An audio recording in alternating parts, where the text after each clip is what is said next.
The word awesome is fairly overused these days, but it's perfectly suited to describe the island of Saba. It truly does inspire awe. And it's even more incredible when you know its history. It's hard to get a real sense of the geography from just a description, so I created this video to help visualize it. After finishing a hike, we were picked up in Hell's Gate by Wilhem, one of the dozen or so cab drivers on the island. Our drive on the road, that's its name, took us along the only main road that winds through the island. The whole trip took just over 15 minutes, but I've shortened it a bit here. Still, it'll give you a sense of the size and nature of this amazing island. As we traveled from Hell's Gate, we made our way through the island's other 3 villages. First to Windward Side, where the few tourist shops, small hotels, and restaurants are located. From there, we traveled further down, passing the road that leads to St. John, where the school complex sits. Further down, we drove through the bottom, the only real expanse of flat land on the island. This is where the first settlement was built, and it now houses the government buildings, the hospital, and most of the local shops. The bottom lives up to its name. Little else is built below it, other than the port and its supporting offices. But the bottom is actually 1,200 feet above sea level. The story of the road is remarkable. Before the road or the port were built, life on Saba was pretty tough. The people traveled the island by trail, twisting paths cut into the stone and through the dense vegetation, rising and falling to incredible elevations.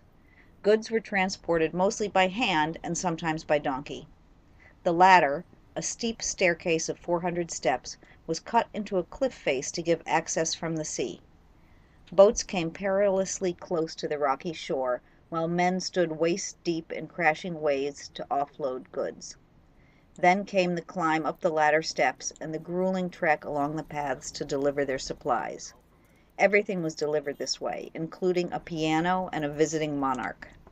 In the late 1930s, they decided to build a concrete road, so brought in Dutch and Swiss civil engineers. The guys assessed the situation and decided it was simply not possible to build a road here. Of course, the Sabans didn't agree. A local man named Josephus Lambert Hassel, known as Lambie, took it upon himself to take a correspondence course on civil engineering. In 1938, he set about building the road that couldn't be built. Lambie and his fellow Sabans built the road by hand. No heavy machinery was used. The road from Fort Bay to the bottom was completed within 5 years. 4 years later, the first car arrived. In 1951, the road to Windward Side and St. John's was opened, and 7 years later the entire road was completed.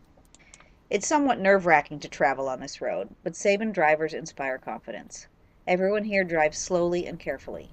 Cab drivers are required to get their brakes maintained every 8 months. Plus, they know this road like the back of their hand. It's the only place to go here. Wilhem is a fairly quiet man, but he got talking nonetheless. We enjoyed hearing his stories of growing up in Do Saba. all of the people here, do all the houses have piped water? Yeah. They do, okay. And is there a station that generates it? Do they desalinization? Like you see this house there? Yeah. The cistern is underneath. I see. And so they catch a lot of it. Yeah, when it rains, the water go in the tank. But do they also have water piped in from a place or no? No. No, you all catch your own water. Uh-huh. Then they have the water plant down to the harbor. Uh-huh. Find the salt water. If you need to, you can go buy it. Yeah. That's the school? All them at the school for the kids. Uh-huh. Big school. Yeah.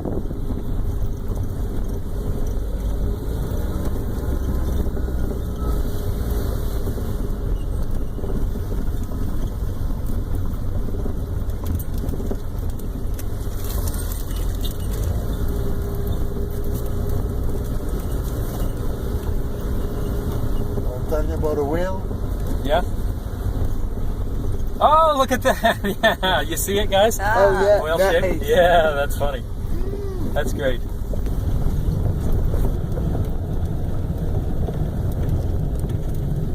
Now, back before the road was built, was there any settlement at Windward Side, or was it all at the bottom? Everything was from the bottom. Okay. Yeah. In those days they have like 3 groups. Yeah. And they have about maybe 15 groups from 7 in the morning to tree. Oh, in building the road? And then the other group will come on and concrete it. Uh-huh. So keep on going up like that. Uh-huh.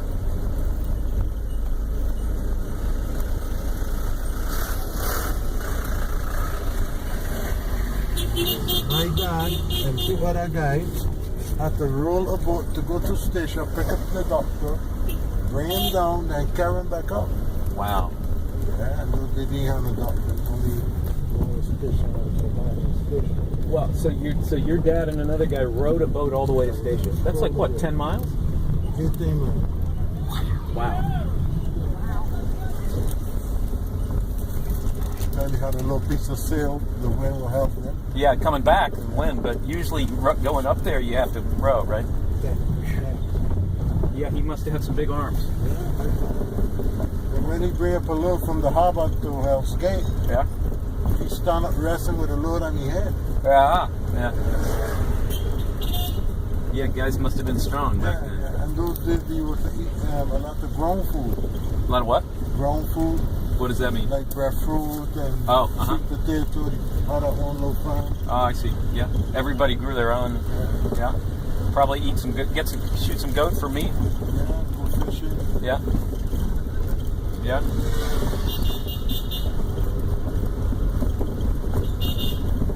Those days we know nothing about no fridge, no Oh, yeah. stove and things. Those days you're gonna get anything. Uh-huh. So my mom was to cook on wood. Well, there's no way you'd ever get a refrigerator up here if you had to carry it up the steps, right? Yeah. No, it wouldn't happen. You just cook on wood fire. Yeah. Uh-huh. Like for Christmas, my mom make her cake. You have the fire underneath and fire on top. Oh, is that right? Yeah. And was that? Did you have sort of your own oven, or did you do that in the ground? In the ground. In the ground. Uh-huh. But you have a picked roast. You dig a hole, Mm-hmm. cover it up properly with foul paper. Mm-hmm. Then you light it. Build up a big bed of coals. Yeah. Yeah. Yeah. Things have changed.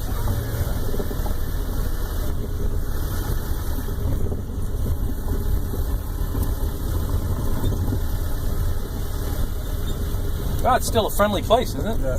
Yeah. Yeah?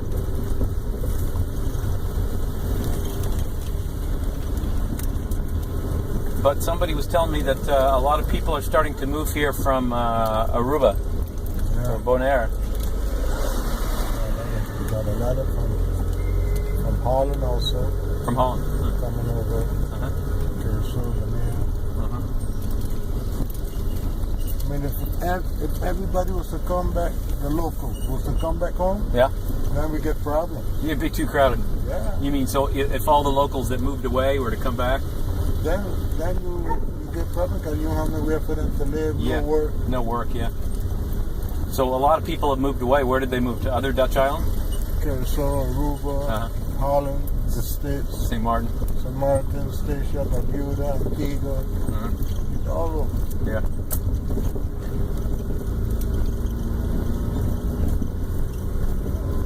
Who could come for Carnival, July will come.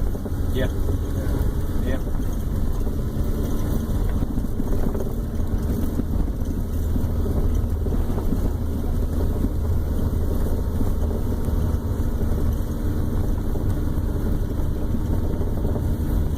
Where do you live, Willem? Which place I pick you guys up? Yeah. Just the other village, when you say. Oh, okay. I showed you the 4 houses. Yeah.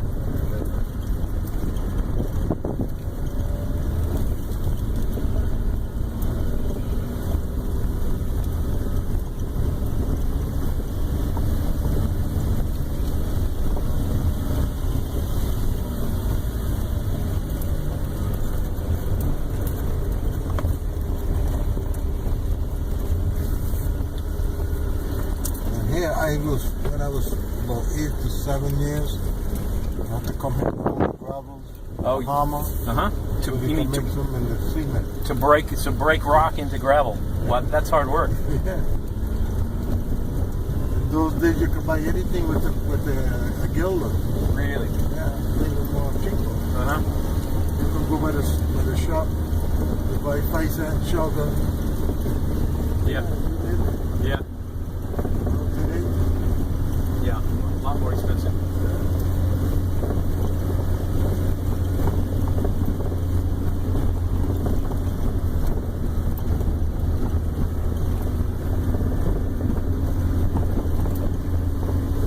Where's that dirt road go up there? No, just like a local. I see, yeah, like that tower.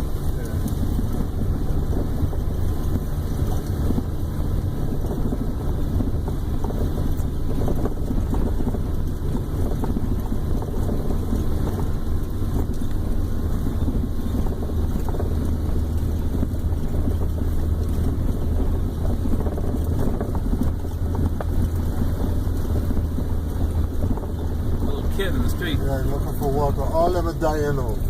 Is that right? Yeah, the kids dropping on dying. No water for them to drink. I see.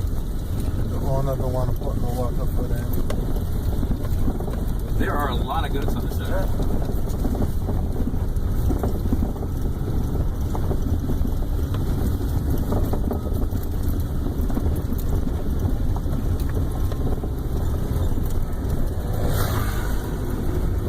You know what time customs closes? Well, I don't think they know.